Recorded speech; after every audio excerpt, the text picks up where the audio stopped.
त्या गुहेमध्ये मुचकुंद राजा झोपलेले होते. महाराज आराम करत होते.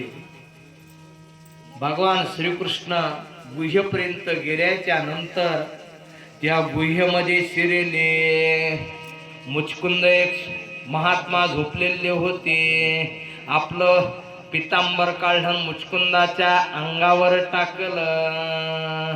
कारण मुचकुंदही सुद्धा तेवढा महात्मा होता. पराक्रमी असा मुचकुंद राजा होता. देवाचा सेनापती पद मुचकुंद राजानं भुसेवलेलं होतं. देवांना लढाईत मदत करण्याकरता मुचकुंद राजा मदत करत होता. आणि शेवटी देवानं प्रसन्न झाले देव मुचकुंद राजावाला. आणि मुचकुंदाला विचारलं, अरे आता तुला काय पाहिजे ते माग, आम्ही प्रसन्न झालेलो आहे. मुचकुंद राजानं मागून घेतलं, मला फक्त आराम पाहिजे म्हणे. आता झोप द्या पाहिजे, झोप पाहिजे मला. आणि माझी झोप कोणी जर मोडेल तर तो जळून भस्म होईल. आणि देवा त्यानंतर 5 मिनिटांना देवा मला तुमचं विश्वरूप दर्शन तुम्ही द्या. हे भगवान श्रीकृष्णाला माहित होतं.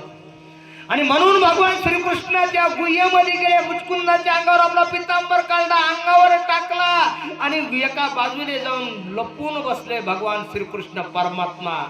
काल यवन आला. काल यवन आल्याच्या नंतर पाहलं गुहेमध्ये शिरला, त्या गुफेमध्ये.